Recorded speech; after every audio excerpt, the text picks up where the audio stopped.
There's a lot of ways to make quick money, but none of them compare to taking this man's chips.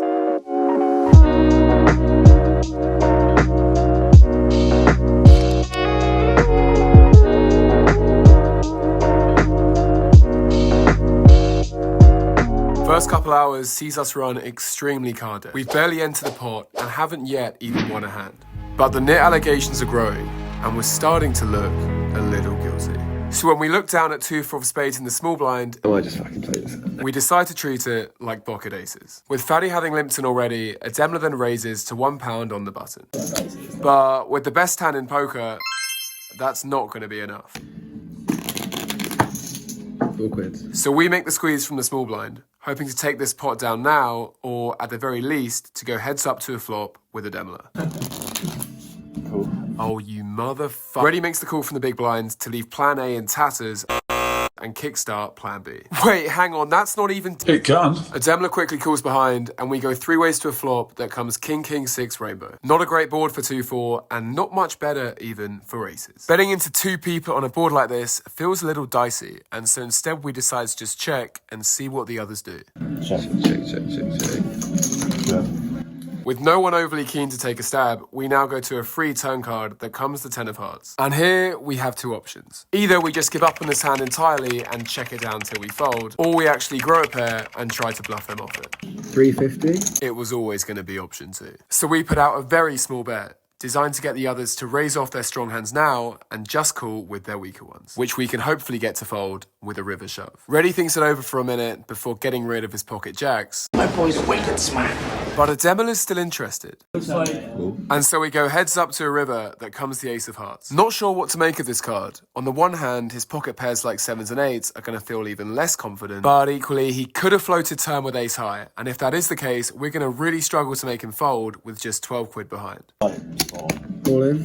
Peer pressure to not be in it outweighs any common sense, and so we shove the rest of our chips in and pray for a fold. Cool. Not ideal. Ademla makes the call with 9-10, and we punt off our first bullet. You are a dickhead for that, bro. Fuck. After that honker of a hand, we reload for 40 quid. Now ready to play some actual poker. 40. That's a very polite raise. Ademla opens up the action with a min click to 40p, at which point we then bump it up properly to 150 with king queen off. Nat, Sam and Ademla each make the call, and so we go 4 ways to a flop that comes king 9-5 rainbow. Check. Checking. I've seen more action in a nunnery. With top pair go kicker, we want to get our chips in right away, and so quickly fire out a C-bet for half pot. 350. Nat and Sam make the call, but we do lose Ademla to send us 3 ways to a turn that comes the 9 of hearts. Action checks through to me once more, but given there's at least a decent chance one of them called with a 9 on the flop, we decide to play a bit of pot control and check this one back. Devil, look at that. Which hand gets there once again? I'm feeling like a little kid. That's my son! No, but seriously, why does it always hit? You're actually going to... For a third and final time, Nat decides to check, at which point Sam then grabs his chips and fires out for a bet of his own. Instinctively, we don't love it. There's not many obvious bluffs for Sam to arrive here with, and he's very unlikely to be value betting a worse king. That being said, we're not being laid a terrible price, and it is still possible that Sam's pouncing on perceived weakness, given our check back on the turn. Oh, I think I probably have to pay you off for this. So we make the call. Fuck, I've got 9. I've got flush. And find out we're cooked. Yeah, good. Fuck. 3 hours into the night, and it couldn't really be much worse. We've been picking up garbage for what feels like forever, and whilst we've tried to stay disciplined, we're now punting it off. 20. Cool. And that's not even the worst part, because we kept on doing it. Fucking hell. Fucking hell. Fuck me.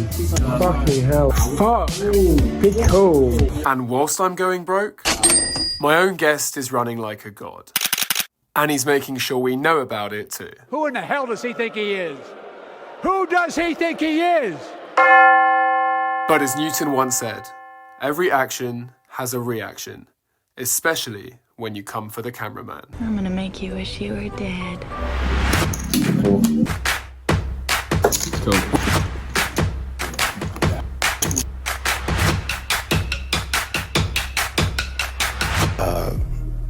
Not like this. Oh, bad news, bro. This live. All right. I challenge you for the heavyweight championship of the world. You and me. Run it. Run it! Oh, hell yes. Y'all heard it here first. And so it's happening. A chance to avoid paying the knit button fine, but more importantly, to silence our guest. I'm gonna make you my girlfriend. Stamina's in. Is that you laying down the gauntlet? 20p. We open up to £1 and get called in 3 spots before it circles back round to a demoler. You gonna squeeze? No way. You wouldn't dare. You ready to squeeze off on a man? Yeah. You fully ready? Yeah, I am. You sure? Trust me. Who's man gonna done? He makes the call, and so we go 5 ways to a flop that comes Queen 7-5 rainbow. Check in. With the straight draw working for us and the knit game on, we decide a bet is needed. We'd be happy to fold out hands ahead of us, and even if we do get called, we've got a good amount of equity. 4. Call. Did you even wait to hear what the size of the bet was? Faddy makes what might be the quickest call in human history, and we're starting to get the sense he's going to be a tough man to bluff. Faddy the protector. Protector of the realm. But he's going to struggle to protect against this. Because we've just turned the nuts. 6353 Juan Tabo, apartment 6. Yeah. 10. With Faddy quite clearly in no mood to fold, we lead out for an almost pot-sized bet with the intention to ship the rest in on the river. Hey, it's blocking also.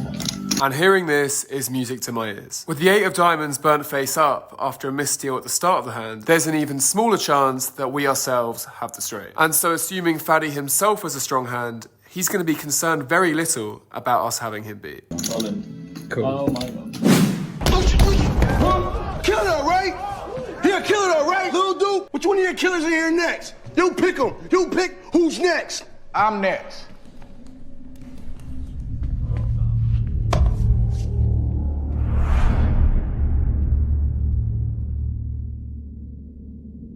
We'll take care of that Dubai boy later, but for the time being, Faddy's busy paying up his debts. And we're making sure we get paid in full. And 30p as well. Not to be shameless, but 30p on top.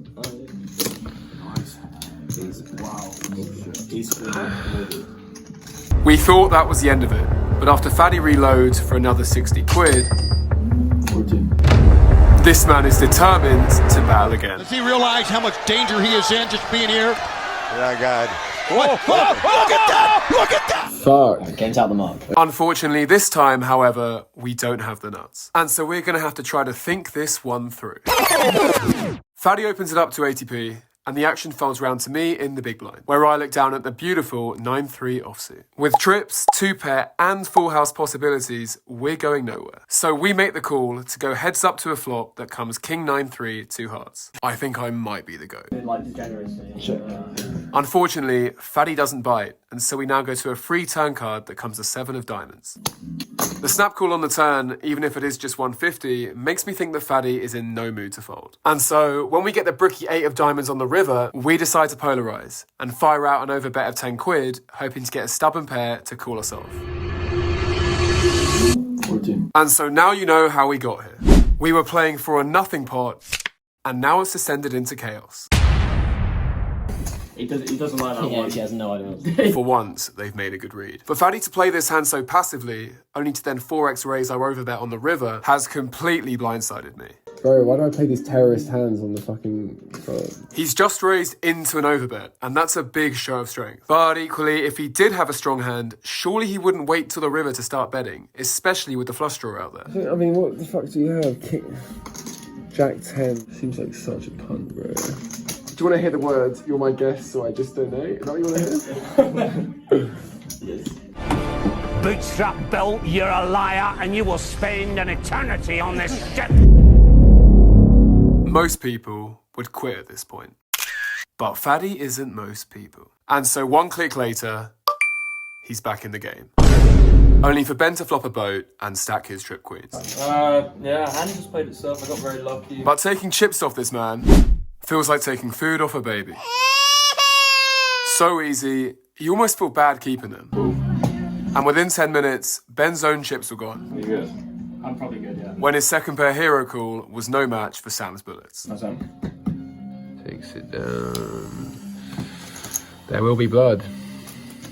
Got really curious. So it was like, because it was like such a big rip. I thought Yeah. it would been like ace, queen or something. I don't know. Soon after, we arrive at the final hand of the night. Oh, now that Is a really, really rough spot for us. Let me explain. Now, the action this session really hasn't been great. The boys have been either too tired or too nitty, aside from one man, of course. I was very fortunate to sit there and watch him go from a boy to a man. And so in an effort to try change that, we're playing the nit game once again. We make a loose open with 9-10 off and get 4 callers, going 5 ways to a flop that comes 9-10-2 rainbow. I'm checking. betting. Having flopped top 2 on a board I shouldn't be connecting with much, I fire out for half pot, hoping to get calls from pocket pairs, draws, and possibly some stubborn high cards. Nat and Ademla remain interested, and so we go 3 ways to a turn that comes the ace of diamonds and overcards the flop. Sure. Yep, this is a mistake. I don't know what I was doing. But when Nat bets a fiver, we get let off the hook and now go for the check raise. Cool. That is unbelievable. That is a bad one. I'll be the first to say I've played this hand terribly. But bad hands make good content, so you're welcome. River comes to 7 of diamonds, and though of course we'd like to bet our hand, it wouldn't really make much sense given our passive action on the turn. Check. So we check it over to Nat, ready to call pretty much any bet he puts out. Yikes. Oh, now that I was probably gonna snap call any bet aside from all it.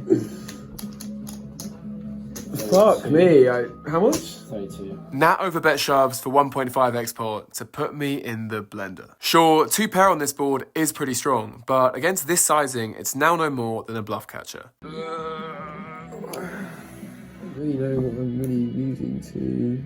Jack 8.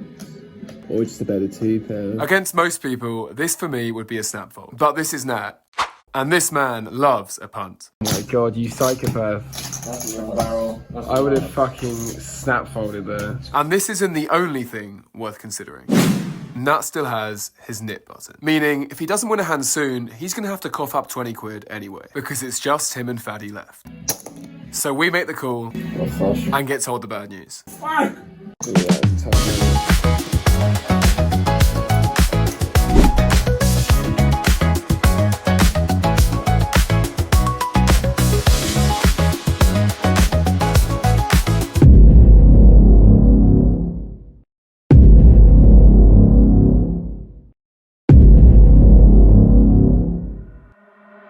I want as much poker as physically possible.